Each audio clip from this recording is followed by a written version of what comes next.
Assalamualaikum warahmatullahi wabarakatuh. Perkenalkan, nama saya Jajang Nujaman, asal instansi dari SMA Negeri 1 Cimalaka, Kabupaten Sumedang, merupakan mahasiswa PPG dalam jabatan tahun 2023 angkatan ketiga. Hari ini saya akan menyampaikan PPL praktik siklus 2 yang mengambil tentang model problem based learning dipadukan dengan metode cooperative learning tipe group investigation. Selamat menyaksikan.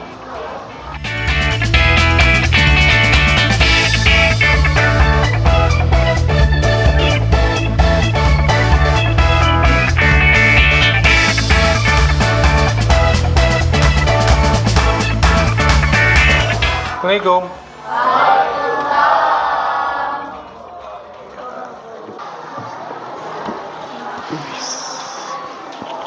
Gimana kabarnya hari ini? Baik ya. Alhamdulillah, agak ya gitu deh. Ada tugas nggak? Enggak ya? Jarang ada tugas atau emang? Oke, saya mau ngecek dulu ini ya. Oh ini ya. Ada yang dispen, Pak. Oh, ada yang dispen. Siapa? Dispen ini surat. Oh, Alek. Oh, boleh. Lihat. Silakan. Doa dulu. Duduk siap. Sebelum belajar, mari kita berdoa terlebih dahulu agar beri kelancaran dan keberkahan. Berdoa menurut agamanya masing-masing dimulai. Berdoa selesai. Ya. Alhamdulillah ya. Kemarin juga kan kita belajar hidup Buddha ya. Nah, hidup Buddha. Mendadak saya yang lupa ya. Nah, oke, kalau dilihat dari absennya, Alek aja ya yang nggak masuk. Dispen, saya lihat absen kalian juga bagus di sini. Wih, awis masuk, boleh tepuk tangan. Kasih tepuk tangan baik kelas ini. Oke. Sebelum kita belajar lebih lanjut, ada dulu yang mau ditanyakan dulu, misalkan. Jadi kalau tidak ada pertanyaan, ya tidak apa-apa, nggak jadi masalah juga. Nah, hari ini saya ingin istilahnya bukan mengubah mindset, tapi menambah mindset Anda bahwa selain hanya motivasi juga, tapi Anda tuh ada proses berpikir gitu. Pernah berpikir? Nah, mikirin apa? Jadi kan kalau lihat dari pertemuan waktu sebelum-sebelumnya, motivasi Anda tuh sudah mulai terbentuk. Jadi memang kalau belajar sejarah itu kita nggak selain textbook juga kita harus menghubungkan dengan masa sekarang gitu. Tapi ya minimal kita tahu kita tuh beraneka ragam. Bahwa di Indonesia tuh dikenal dengan apa istilahnya? Tuh. Nah, apa artinya? Nah, ya. Walaupun kita berbeda, tapi kita mempunyai tujuan yang sama gitu. Walaupun Tuhan kita ya mungkin ada yang beda gitu kan. Ada juga yang Tuhan kita itu sama. Nah, belajar sejarah tidak belajar agama juga, tapi banyak hal yang kita pelajari. Contoh kecilnya adalah bagaimana Anda menghormati orang yang lebih tua gitu. Biasakan memanggil, kalau bapak-bapak manggilnya apa? Bapak, iya. Kalau ibu-ibu? Kalau teteh-teteh?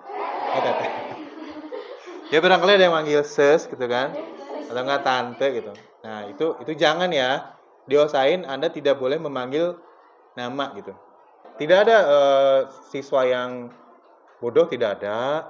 Siswa yang ngedul saya tidak ada juga. Tapi tergantung niat. Ada punya niat enggak? Nah, hari ini ada niat?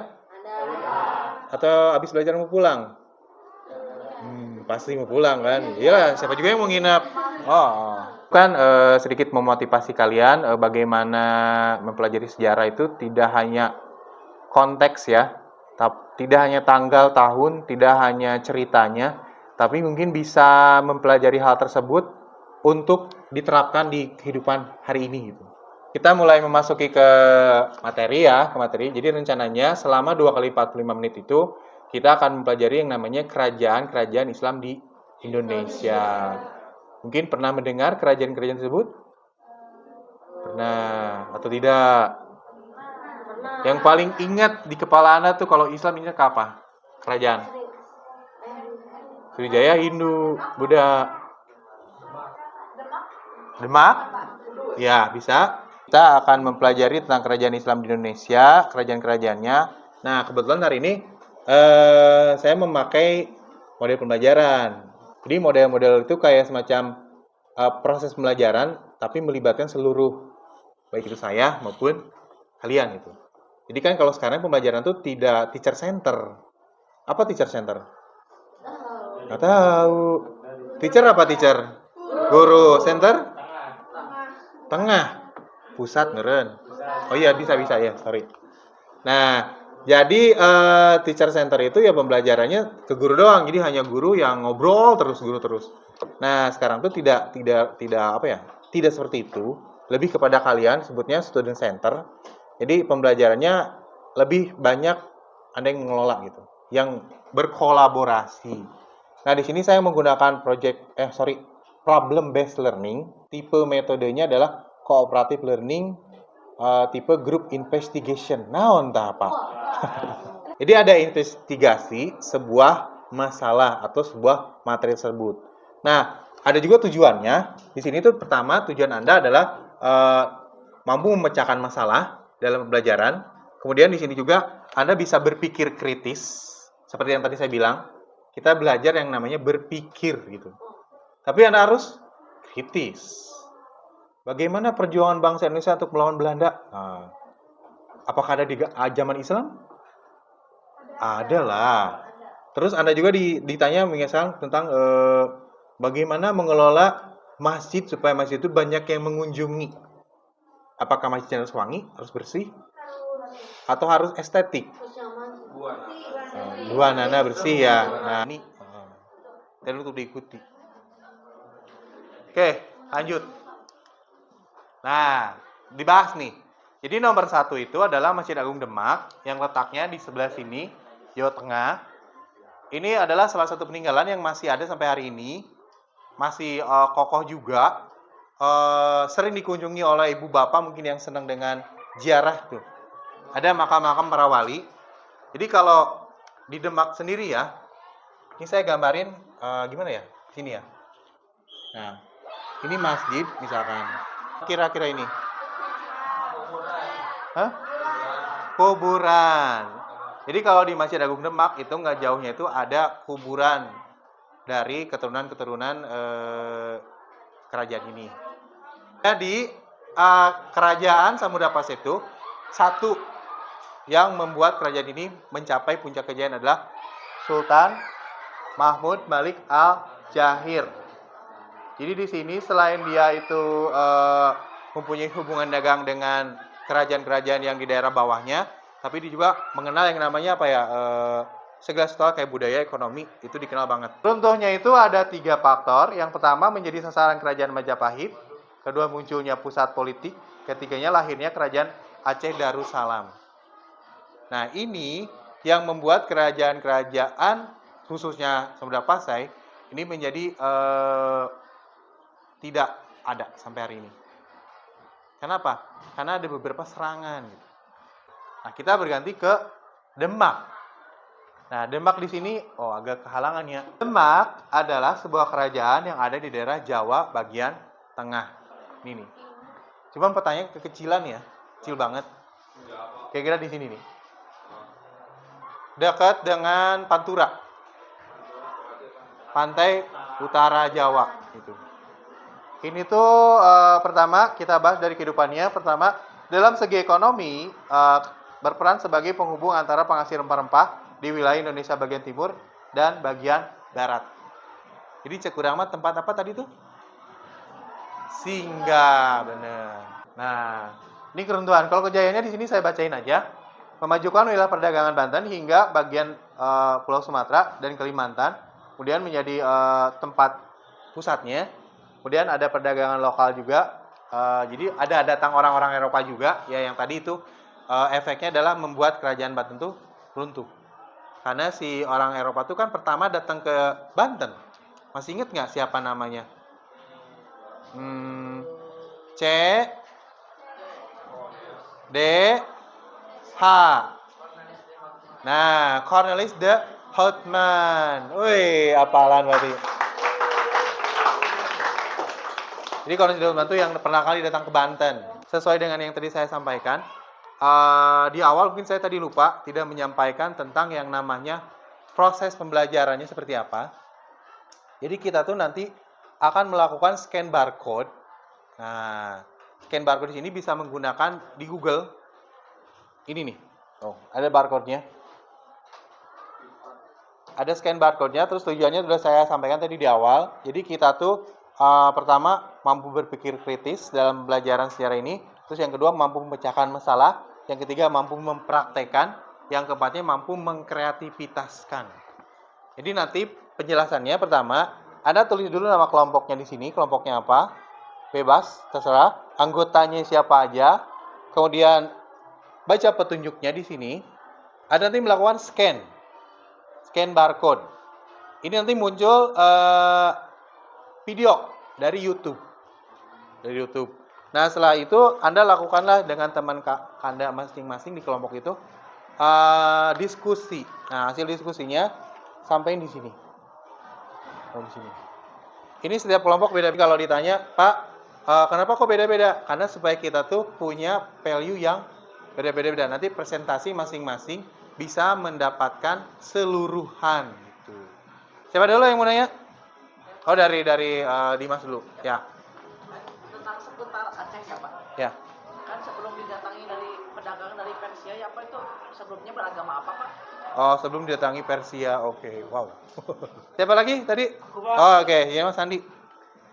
Saya mau nanya sih Pak, apa sih Pak alasan Sultan Hadiwijaya memindahkan pusat kerajaan dari Demak ke Pajang? Ke Pajang, oke. Apakah karena ia merupakan adipati Pajang? Ya, tadi pertanyaan pertama adalah dari Dimas tentang apa agama sebelum adanya Islam kan di masa itu. Nah, ada yang mau mencoba menjawab? Ada, oke. Jadi sebelum kerajaan Samudra Pasai itu ada, kan kita tadi lihat ya bahwa yang namanya Samudra Pasai itu agama Islam pertama di daerah Sumatera. Dan bisa disebutin agama Islam pertama di daerah Indonesia itu. Tidak teridentifikasi secara jelas agama sebelum Samudra Pasai itu apa? Apakah Hindu-Buddha ataukah agama asli Indonesia? Tapi yang diketahui itu berdasarkan fakta ya. Jadi ada beberapa literatur yang menyatakan bahwa Samudra Pasai itu pertama kali Islam. Kenapa? Karena ada peninggalannya. Yang lain? Barangkali ada? Cukup? Oke. Udah dibentuk kelompok? Kok cepet banget? Coba diduduk seperti kelompoknya lagi. Seperti itu. Dibundar-bundar gitu. Tapi saya bisa lewat jelasin kan tentang kerajaan Samudra Pasai, kerajaan loading ya? Demak. Satu lagi kerajaan Banten. Nah, dari awal kan saya udah bilang kita akan mencoba untuk bagaimana berpikir kritis atau dalam bahasa Inggrisnya adalah HOTS, High Order Thinking Skills. Naon eta Pak? Cenah. Jadi kita berpikir dengan menggunakan otak, ya iyalah, maksudnya dengan dengkul. Nah, saya bagiin yang tadi, ini LKPD-nya. Jadi di sini ada nama, anggota, kemudian saya ulangi lagi penjelasannya seperti tadi. Ini ada tujuannya, ada 4, kemudian di sini ada petunjuknya, nanti ada scan. Satu pertanyaan, tapi memuat seluruh. Nanti Anda jawab pemecahan masalah ini, bukan jawab sih. Pertanyaan itu semacam pertanyaan yang untuk berpikir kritis. Dan nanti diskusikan dengan kelompok berdasarkan literaturnya, boleh itu dari internet, boleh itu dari buku yang Anda pakai, atau enggak dari e-books. Yang tadi saya sampaikan e-books seperti itu. Anda ceritakan nih, apa sih yang Anda rasakan ketika Anda menemukan pertanyaan seperti ini gitu. Yang mau Anda rasakan, Anda ceritakan ya, bukan rasakan ya. Keresahan Anda, terus hubungan dengan kehidupan sekarang gitu. Kira-kira kalau ini relevan nggak dengan hari ini gitu? Atau ada kontekstualnya nggak gitu? Mau mandiri itu. Joget-joget Pak. Oh, joget-joget. Ini nama kelompoknya apa, anggotanya siapa. Kita tinggal dibaca petunjuknya ini apa. Nah, setelah ini nanti ada beberapa pertanyaan yang harus Bertiga aja ya. iya itu aja. Nah nanti dipresentasiin hasil ininya di kelas itu. Di kelas duduk di sini aja lah, nggak usah di kelas. Ya di kelas ya. Iyalah. Oh. Berapa?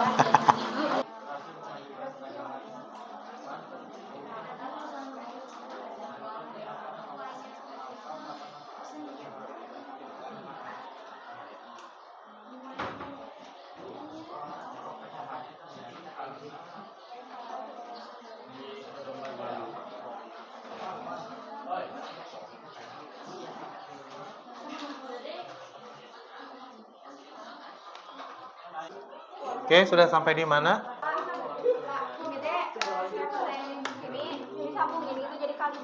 Ya, bikin aja kayak paragraf gitu untuk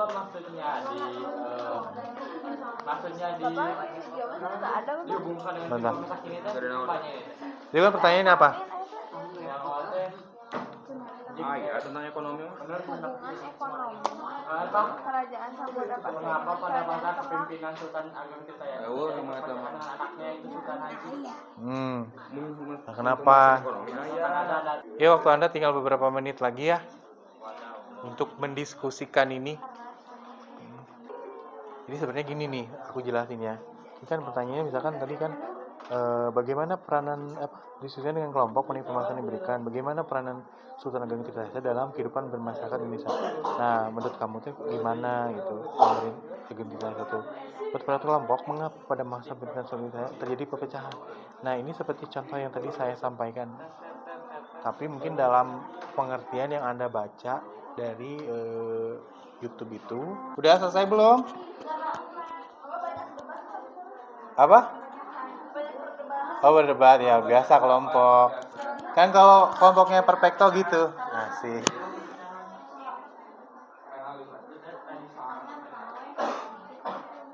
Tidak apa-apa, tidak jadi masalah kok. Waktu Anda sudah habis. Nah, silakan. Boleh? sistem kerajaan sistem kan kerajaan Masih. Kalau Islam tuh istilah kesultanan. kan dulu kan ada raja sekarang mah diganti Sultan. Aku mah jadi saya yang ngeloding ya. kan dulu teh kan Oh iya maksud. Ya. Ya, mungkin sekarang lebih ke presidensil atau enggak ke parlementer gitu. Itu bisa jadi perbandingan. Sok, siapa dulu yang mau menyampaikan hasil pemecahan masalahnya? Ayo, Pak. Oh, boleh. Utang lah tuh. Boleh. Woi, saya duduk di mana ya? Assalamualaikum warahmatullahi wabarakatuh. Kami kelompok 1 bakalan presentasikan hasil kerja kami. Perkenalkan, nama saya sendiri Desi Karwati. Ini ada beberapa pertanyaan dan juga jawabannya yang akan dibacakan oleh Pina. Di sini ada pertanyaan. Bagaimana peranan para wali dalam menyebarkan pengaruh Islam di Indonesia? Jawabannya, peranan wali dalam menyebarkan pengaruh Islam di Indonesia adalah dakwah, baik dakwah lisan atau tulisan. Upaya apa yang dilakukan oleh para wali dalam menyampaikan ajaran agama Islam tersebut kepada masyarakat di daerah Pulau Jawa?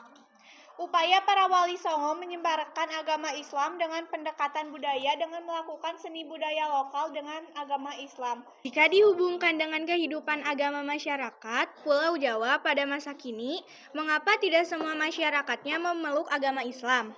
Beberapa masyarakat mungkin masih memiliki keyakinan atau tradisi agama lokal yang telah ada sebelum Islam masuk ke Pulau Jawa, dan ada juga beberapa faktor, diantaranya faktor lingkungan sosial, dapat memainkan peran dalam pilihan agama seseorang. Itu adalah hasil dari diskusi dari pernyataan video yang ada di YouTube. Sekian dari kelompok kami. Wabillahi taufiq wal hidayah. Wassalamualaikum warahmatullahi wabarakatuh. Kelompok 2 masih materi yang sama ya. Silakan. Assalamualaikum warahmatullahi wabarakatuh. Wali Songo yang dikenal sebagai simbol penyebaran Islam di Jawa merupakan pendukung berdirinya Kesultanan Demak, sekaligus penasehat kerajaan. Sejak awal berdirinya kerajaan, Wali Songo berperan dalam penyebaran agama Islam di wilayah Demak, terutama Sunan Kalijaga, Sunan Bonang, Sunan Ampel, dan Sunan Gunung Jati.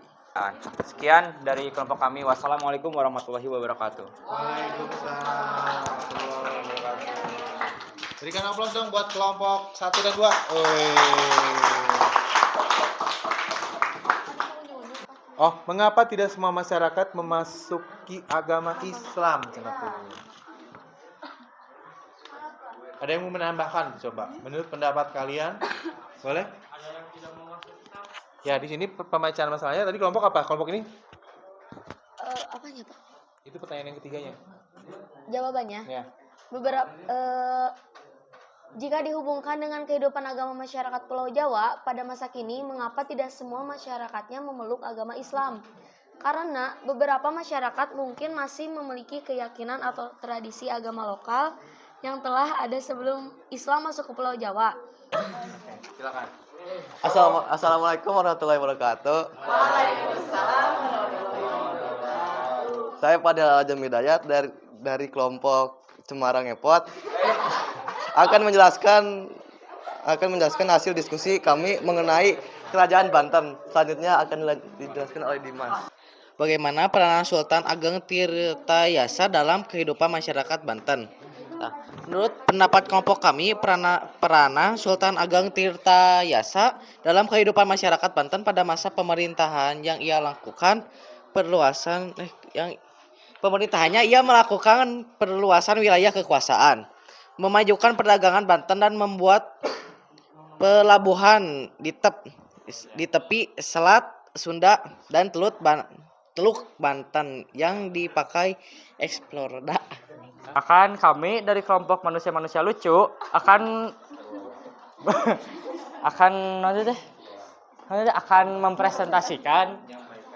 menyampaikan hasil dari diskusi kami terhadap Belanda, yaitu dengan menentang FOC, namun hal tersebut tidak disetujui oleh anaknya sehingga terjadi perpecahan antara keduanya. Perpecahan tersebut dimanfaatkan oleh FOC untuk melakukan politik divide et impera atau adu domba. Selanjutnya akan dibacakan oleh Kirana. Jadi kan disampaikan bahwa kerajaan Banten itu dipimpin oleh tiga raja.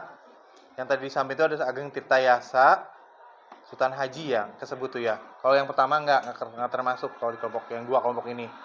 Terus yang keduanya itu tentang kehidupan politik ya, perpecahan internalnya. Tadi saya kutip ada yang adu domba misalnya.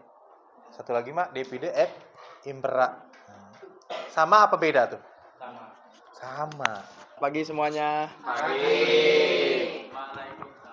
Masih semangat? Oh, masih. Sini kami dari kelompok estetik akan mempresentasikan hasil diskusi kami. Yang ketiga, hal apa yang patut dicontoh dari kebijakan raja-raja tersebut?